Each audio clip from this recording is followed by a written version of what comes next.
Olá! Você que está nos assistindo, tem se preocupado com o ano de 2020? Tem se preocupado com esse ensino à distância, nas consequências que ele pode ter na educação das nossas crianças?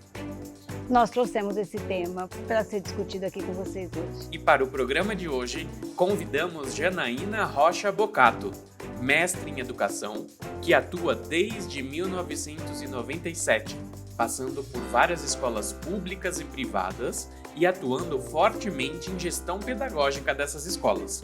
Atualmente, é coordenadora geral na escola Start Anglo, na cidade de São José do Rio Preto.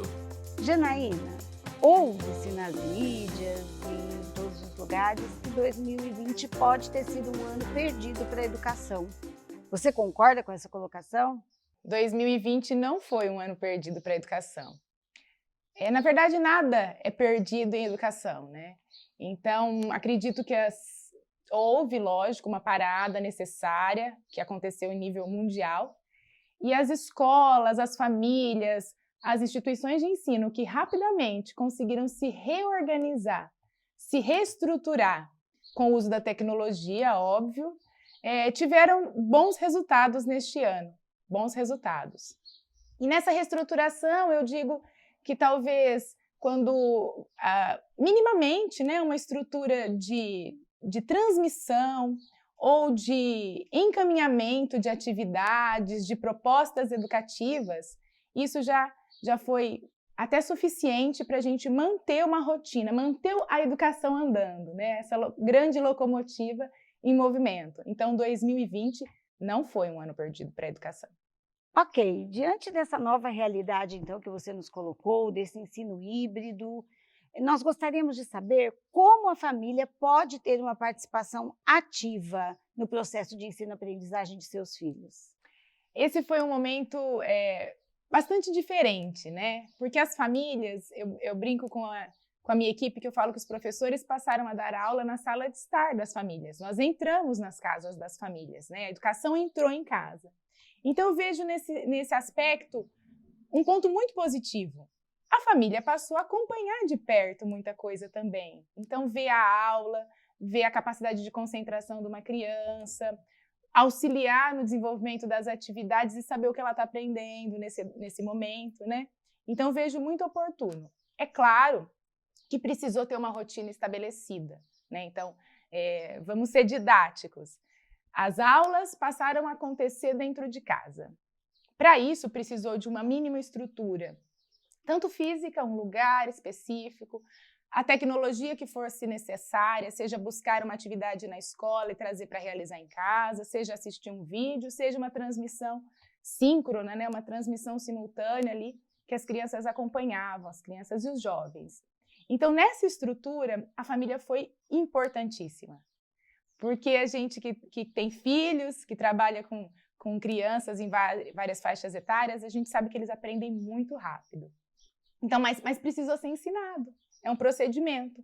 Então, a família foi preponderante no momento de parar e falar, olha, filho, a gente vai às 8, às 7 da manhã, ligar o computador, deixar o seu caderno aqui, papapá, ou nós vamos buscar as atividades na escola, voltaremos para casa e vamos realizá-la todos os dias às 18 horas. Então, essa mínima rotina precisou ser estabelecida para o sucesso de todo o resto. Resguardados os papéis de cada um, né? Então, não era e não é, né, para o pai passar a ser o professor. Não é isso.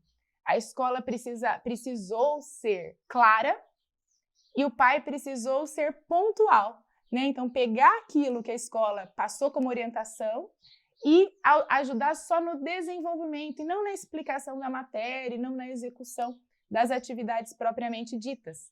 Né? Então, nesse aspecto que a gente considera, a família foi importantíssima, passou a acompanhar, passou a organizar e a entender um pouco mais de perto como que a educação acontece. Né? Então, precisou ter essa divisão de papéis. E quando isso aconteceu de maneira clara, quando isso ficou claro para ambas as partes, para a escola que precisou passar com efetividade o que era necessário para a família entender. E a família entendeu o seu papel e executá-lo com efetividade junto aos seus filhos. Então, se isso ficou claro, o sucesso foi bem mais tranquilo de acontecer. Os pais que já eram tão importantes ficaram agora mais imprescindíveis ainda diante dessa nova realidade.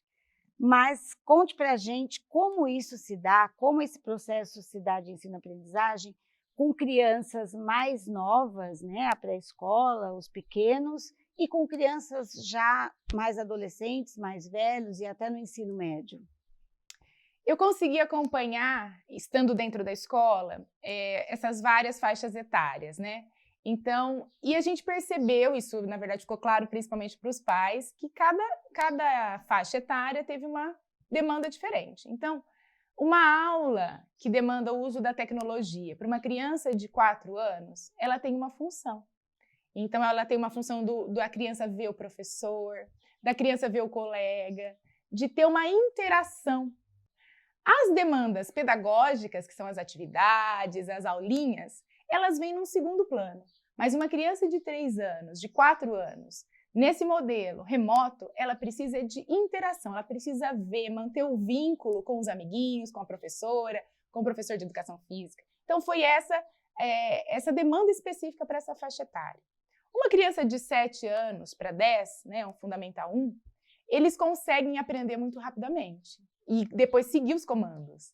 Então, foi aquele momento que o pai, nos primeiros dias, ficou junto, trabalhou junto, explicou muito, determinou ali algumas rotinas e depois ela foi sozinha.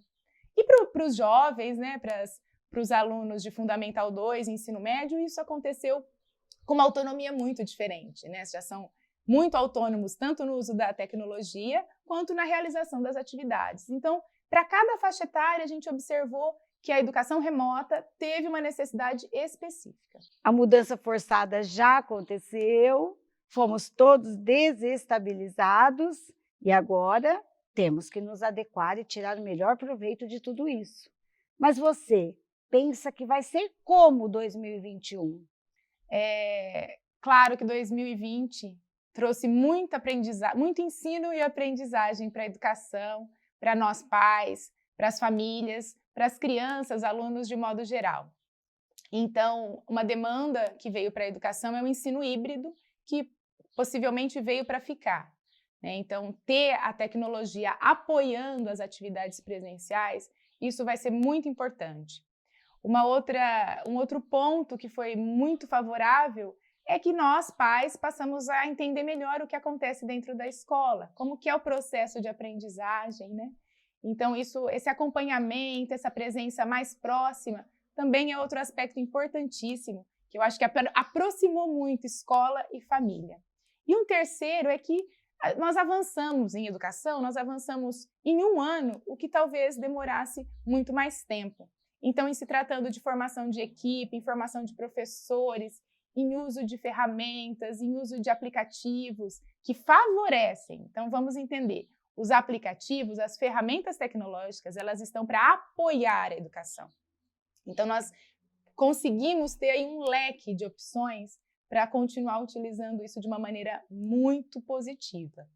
E acho que 2022, 2021 e todos os anos vindouros só vão ser muito mais prósperos para a educação, porque o mundo se voltou para a educação e viu que ela é extremamente importante e necessária. E acho que, assim, uma dica que eu deixo é que muitas empresas promoveram de forma gratuita as suas tecnologias. Então, cabe agora às escolas fazerem uma curadoria. O que tem aí dessa empresa oferecendo para mim, dessa empresa oferecendo para mim? Pegarmos o que tem de bom e usarmos a favor da educação. E eu, que já conhecia, já trabalhei com você, já te admirava, venho agradecer a sua participação e dizer que você trouxe muita contribuição, muita coisa boa, que com certeza deixaram os pais mais confiantes para 2021. Muito obrigada. Agradeço a oportunidade de estar participando desse projeto lindo, Cultivando Famílias Felizes, que traz temas tão relevantes para nós pais e para nós educadores. Então, hoje eu estou aqui no papel dos dois. Agradeço muito, gostaria de convidar todas aquelas pessoas preocupadas com a educação e com a criação de seus filhos que entrem no canal que conheça um pouco desse projeto tão lindo e bem cuidado.